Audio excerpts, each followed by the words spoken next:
Hello all, Seriously's here, back with some more base tour video. Today we're going to look at a couple of bases, three bases.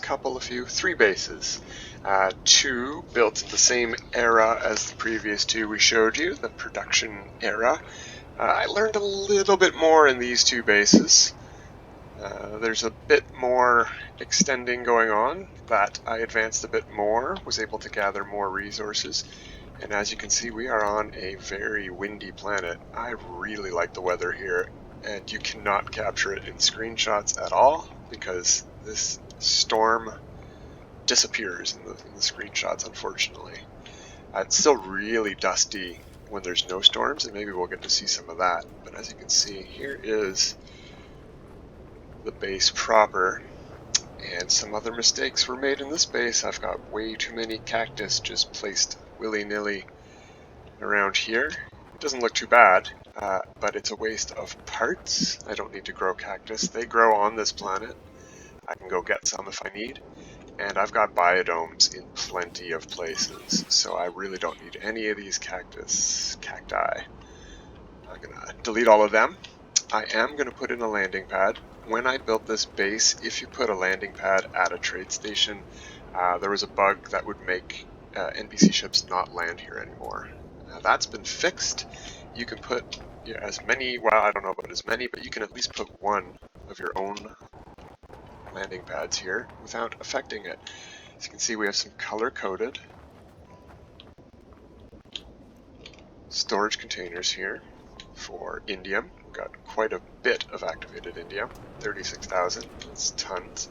We have 9,000 pyrite, which is pretty much a full stack of pyrite on normal mode, and 16,000 sulfurine. And in behind we have a natural spawning cave, which is where the teleport terminus hub is for this base, built in a little mine shaft, I think, a little bit of a collapsed mine. That's the Windy Indium Mine. And this planet, I think, is called Windium because of how windy it is and the obvious source of indium that it is. And as you can see, I let the terrain regrow on purpose here because I really like how it looked as like a bit of a cave-in, and I really wish I could get this decayed, rusty sort of pattern on the interior of these buildings. I think that would go over great. I could depower this room, which would make it all, look a little bit better, but then I'd have to power the teleport base terminus itself. So I think it's okay like this. I like the look. And let's take a quick peek at the dustiness of a non-storm on this planet. It's really pretty. It's got some rings. It's got some giant strider creatures, which we probably won't get to see because we're about to head on to the next base. I'm not going to do any of the fixes on camera here, but those are the plans. Delete some cacti, add in a landing pad. That's pretty much how we're going to leave this base. We don't need to add any more resources or take any away. That's more than enough of all of that stuff. So next on the list, we are going to go to Vertiform base. So this was not a, that was a, Pallyforth was last time Falcon base is what we were just at. That was my, I guess, last character that I've named stuff after. Except for the first planet, which we haven't gone to yet because that wasn't a resource planet. We'll show you that one maybe next time. But Vertiform was one of the first planets in the system that I had ran out of MMO character names for, and I decided to switch to, I think, Star Trek references. So this was New Vertiform Station was the name of the space station here after I changed this system name. And I also have a system somewhere called Picard. We are on planet Not Nice, and it's named so because it is a fungal planet in a system that has 3 planets, one of which is a fiery planet, one of which is a cold planet, and one of them is not just right, but also not nice. So we built a bit of a tower here with a biodome on top because we wanted to get a good look of that portal down there. Turns out we didn't need as big of a tower as this, so I might be rebuilding it. One of the reasons I wanted to show this base is just because of this really weird thing I've built here. It's a little raised platform with a couch on it. If you put a couch right up against the edge, when you sit down, you won't be able to look down very far. So I wanted to raise it up, so when you're sitting, you can still get a good view of the portal. And that took way too much effort to be worth it, and it doesn't look as good as I would like, but it is a neat little thing where you flip light tables over, and then you can place stuff on top of them, and it looks like a bit of a flooring or a platform. That is this. Let's get down out of this tower. Unfortunately, I put ladders in and I built a tower. It's a big no-no. Towers are just awful. I think we can all agree. Now, as you can see here, is another thing I wanted to show at this base. I've put a little workbench in, a little work table. How did you do that? And is that got lights underneath? What is that? So let's show you that real quick. That is in decorations, interior. I believe it's going to be faster to go this way. Yes, there it is, right there. We're looking at it. Look at it. All we have to do is flip this weapon rack over using the access keys. Rotate. Now you're going to have to basically eyeball this, and it's a bit easier with certain angles. But you're going to have to know when it's level yourself. And you're still going to have to rotate it around and place it, but it looks a lot like a workbench table. And you can change the color. This one is just in the default, so I guess it's red. But we're not going to keep that one. I got two other ones already. This here is actually the ceiling piece, and you can't normally put it on the floor, but the piece beside it you can. So if you rotate that piece the correct way and then you put it in using an adjacency glitch, you can get that ceiling piece sticking up out of the floor. And the reason I had to build the tower so high was because I put a third landing pad here. So a fix for this base might be to delete that landing pad. And we're going to go down to the main floor so we can finally get out of here. I can delete that one right now. There's nothing on it. Let's get rid of that if I've got room. Nah, of course I don't. Let's see. Let's take a look from the outside of this base. Put a bit of effort into making a bit of a base here, but I think it's a bit unnecessary. It's a bit too big of a base for what it's producing, which is basically only ammonia. There's nothing else at this base except for the biodomes, which all have starbulb and a little funny field of wasteful fungal mold. I do like how it looks all gathered together like this, but again, very wasteful. I'll eventually be getting rid of those. But there is a fun little game you can play with them, which is trying to run across them without falling down in between them. Ah, no, I failed. Didn't get all the way. And the other thing that we want to look at in this base is two things. As you can see, I've used this decay rusted metal pattern on the outside, which I think is great for a fungal planet. But since I've built this base, I have learned that you can apply such textures to not only these sorts of floor panels and concrete and metal pieces.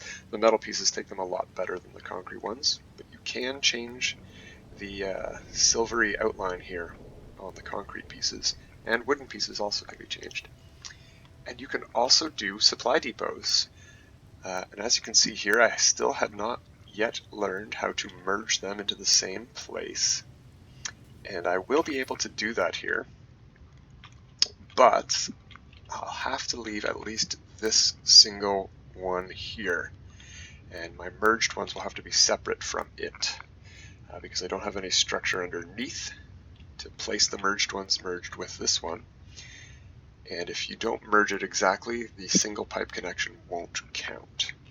So I'm going to have to merge using a wiring or a banjo glitch to get a bunch of merged ones here.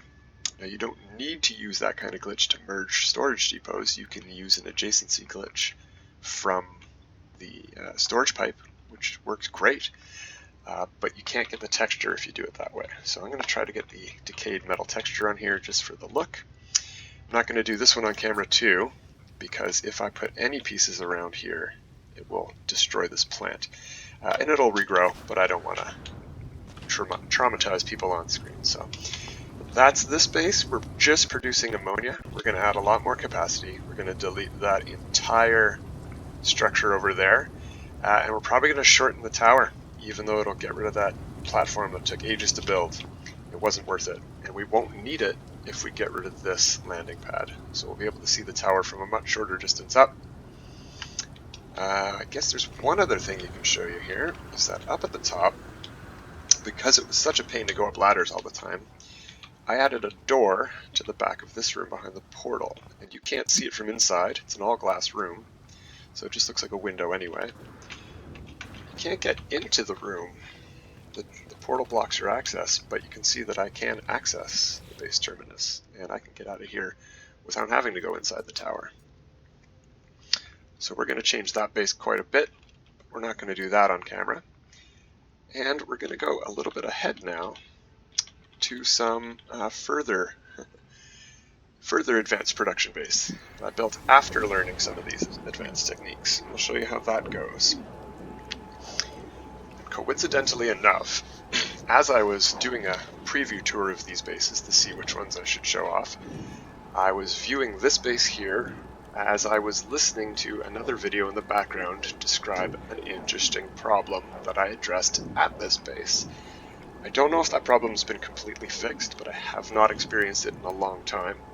And that problem is not appearing at the base terminus teleporter that you set up on your base, and instead appearing at the base computer, which can do all sorts of wonky things, especially if you've done things like buried your base computer or built it far away from your base terminus teleporter.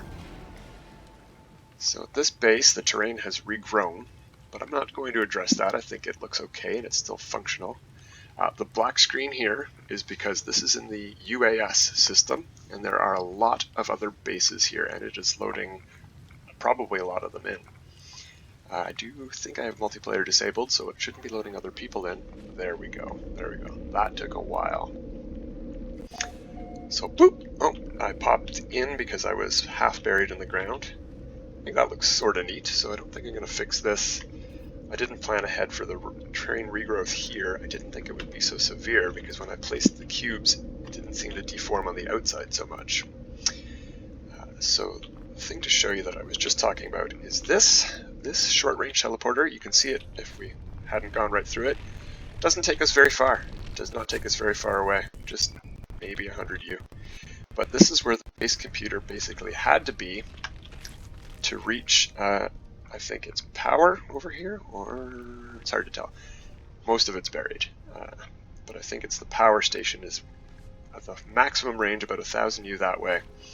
And the main thing I think we wanted to collect at this base was silver, which was about 1000 U that way. So this was the middle point. But as you can see, there's a really frustrating plant right here. And no matter what you build or what you do, this plant will always regrow. And I don't want that in the middle of my base. So I just moved my base a little ways away. And in case we teleported here and appeared right beside an exploding plant, I wanted a short-range teleporter to bring us to the base proper. So it just brings us up here, and we can walk in and access these storage depots.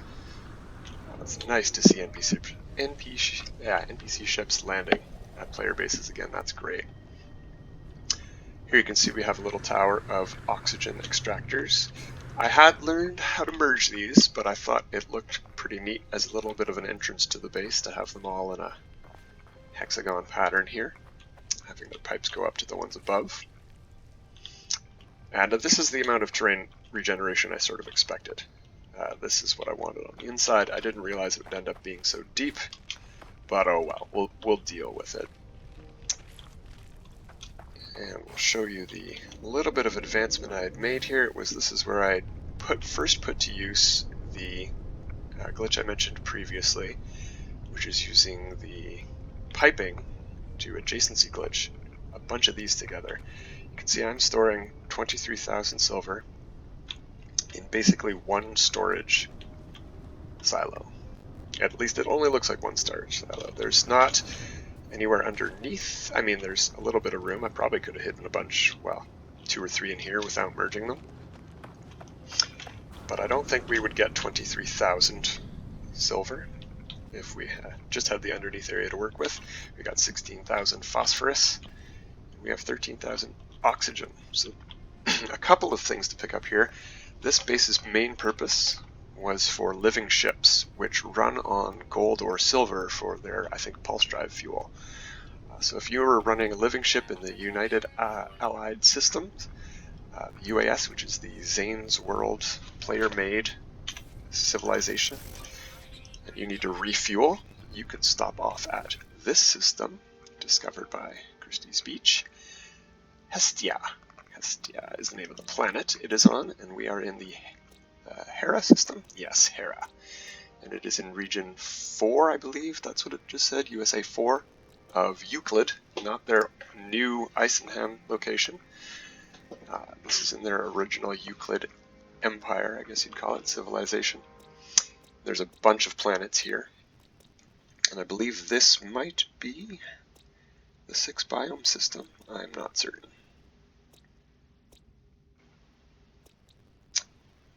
Well, I can take a quick look around and see. Yes, this is the 6 biome system. So this has 6 planets, and each of those planets is one of the main 6 biomes. So we've got a lush planet, we've got a hot planet that we're on, there's going to be a frozen planet, there's going to be a desert planet, there's going to be a toxic and a gamma planet. So there's all the possible resources in the game here, basically, in one star system. So if you build a base on each of these, you'd be able to harvest not only each of the unique gases that only occur on one of 2 planets each, but all the unique elements that occur on these planets, like phosphorus and such. So that was the point of this one. You can see I put a lot more effort into the aesthetics of this resource base, which was built real quick. Built some towers for power. I believe maybe power was on that side and silver was on the other side. I can't recall exactly. It's hard to tell because the pipes are buried. The pipes do come up under the base, and that's the only thing underneath. But that's this base here.